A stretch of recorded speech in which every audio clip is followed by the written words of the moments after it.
Hello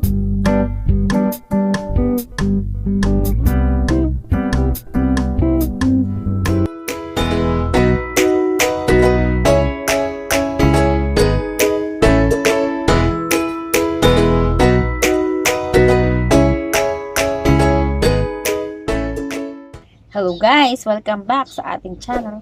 Ang isi-share ko sa inyo ngayon ay kung paano gumawa ng Trowpillow na magdi-design tayo sa bawat square niya.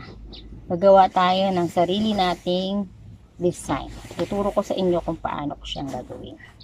Etong ating gagawin Trowpillow case ay may sukat na para sa una na Trowpillow na 16 by 16. Ang kinat ko na tela is 18.5 by 37 kasi may allowance siya para doon sa dulo niya na parang pinakapalikpik niya. Ito siya. Yun siya. Tapos, gagawin natin itong zipper. Meron lang akong mga kinat na mga shape or puro heart pala. Heart na shape. Ganito. Pangkukombinasyon natin siya dito sa ating gagawing Trowpillow case. Makikita nyo mamaya kung paano ko siyang gagawin. Meron tayong pinabas na bias, meron tayong pinabas na para pang niya, split sa paligid. Itong bias para sa paligid ng heart. Turo ko sa inyo. Pakita ko sa inyo kung paano ko siyang gagawin. Ngayon, magbibideo na tayo. Mag-experiment tayo kung anong design ang ating gagawin. Itong bias, titiklopin ko lang sa dulo.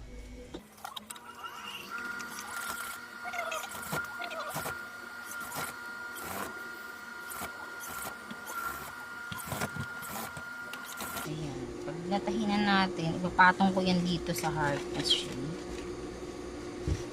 Tiklop lang natin dito para wag siyang maghimulmul.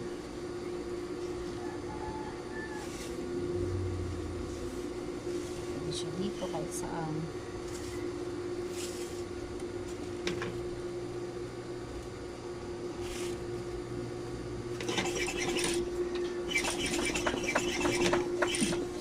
Tapos pisil-pisilin lang natin para magkaroon lang siya ng mga pleats.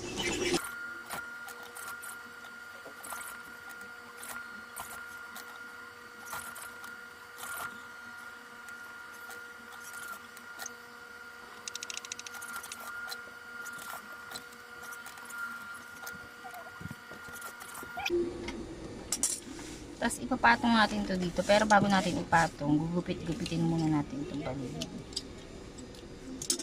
Lalo itong matulis, gupitin natin yan ng ganyan.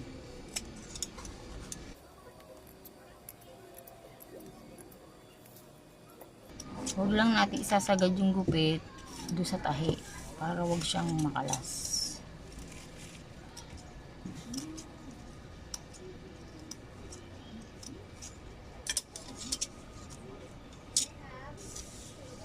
Ngayon, ipapatong ko siya dito.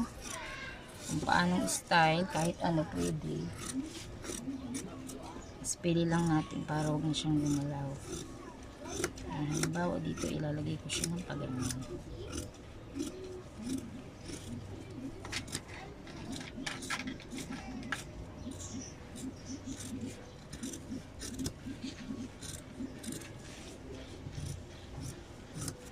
Tapos ito, ipapasok natin sa ilalim itong mga tinahi natin. Kahit paunti-unti lang, habang tinatahi lang natin itong ibabaw. Tatahiin natin siya dito sa ibabaw, sa gilid ng pinaka-shape niya. Kahit saan tayo mag-start. Dito ako mag-start. Sa side lang.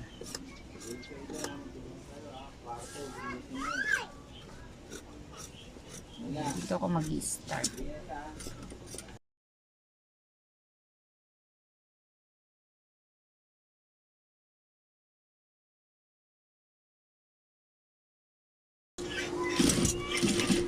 Habang tinatahi natin siya, ipapasok natin sa ilalim yung mga gilid nung tinahi natin kanina.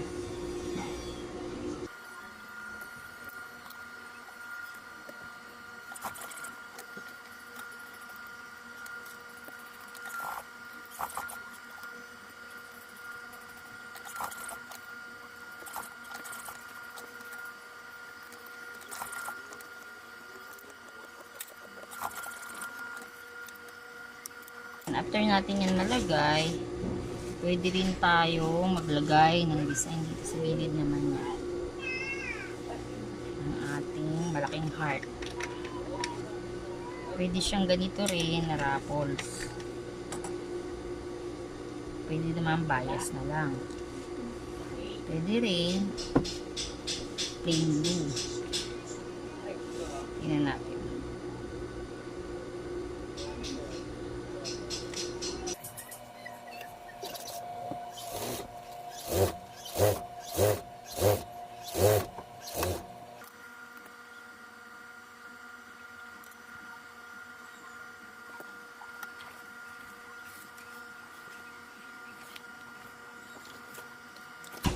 Ipapatong ko na siya dito sa ating pinaka-Trowpillow case nang nakaganyan. Kukunin natin yung gitna.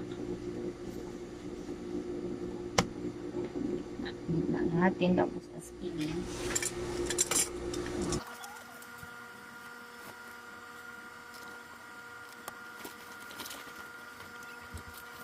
Kung malalagyan natin siyang mas maraming aspilin, mas maganda. Para huwag siyang gumalaw o tumagin.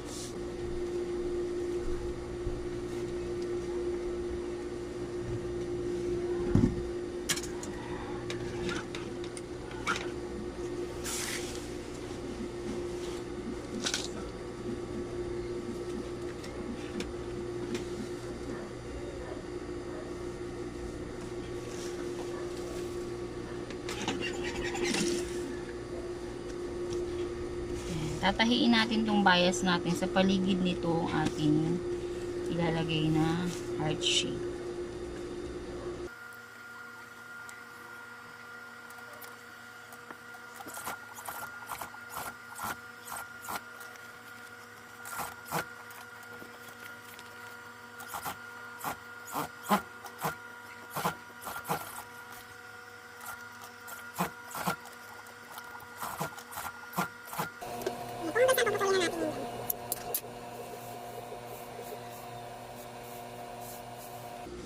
Tapos ibabaligtad natin ng ganyan. Tatahiin uli natin yung paligid naman.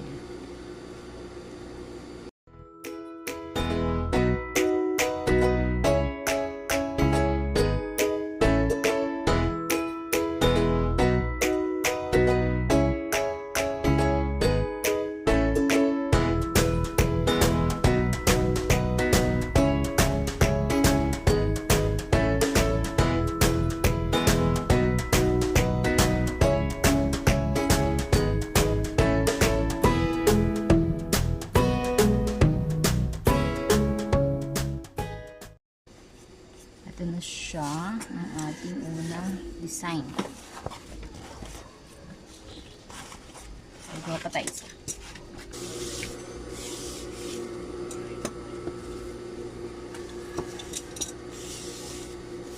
Ito naman, i-plits-plits ko naman siya sa paligid ng isang heart.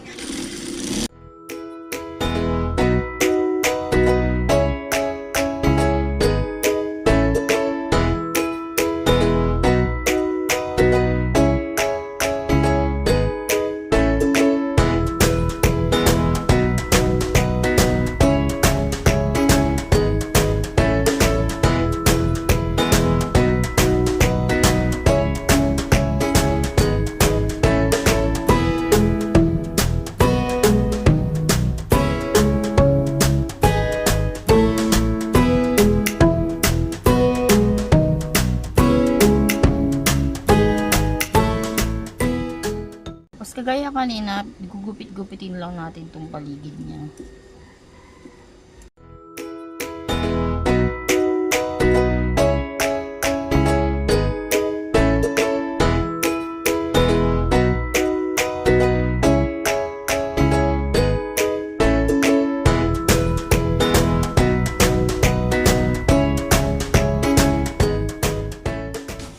Ayan, kagaya kanina, aspil lang din natin.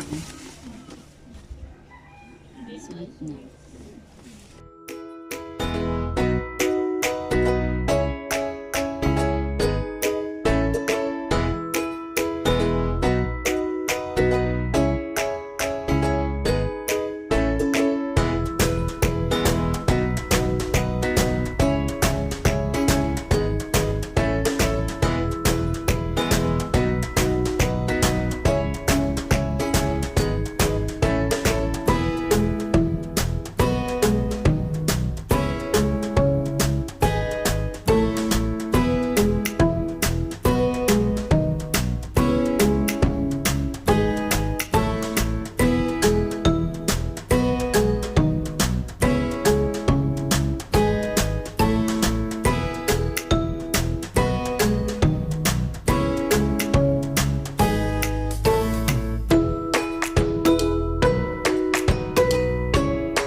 lalagyan na natin siya ng zipper.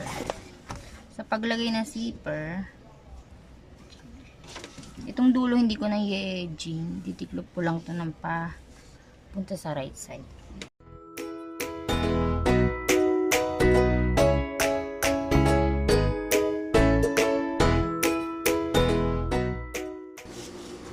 Tapos ipapatong natin yung zipper natin na nakadapa yung right side dito sa ating Trowpillow.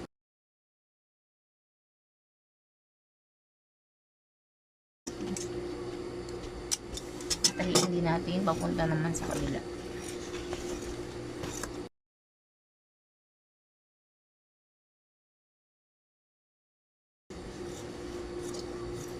Pagkatapos nyan, ilagay lang muna natin yung ating slider.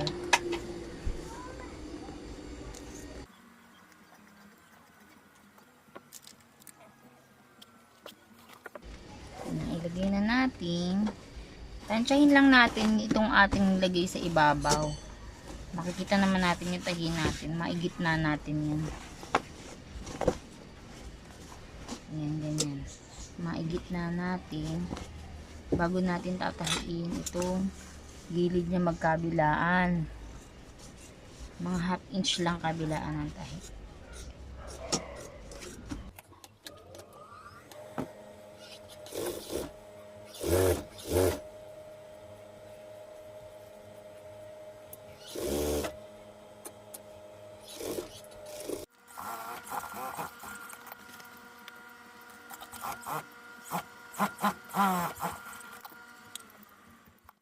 Tapos ibabaligtad na natin siya.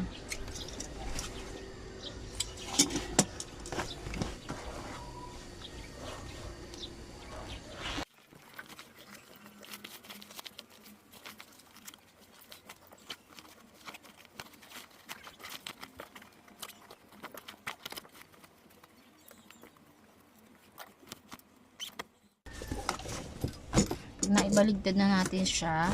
Tatahiin natin to buong paligid niya nang nakapasok siya dito sa gilid ng mga 1 inches.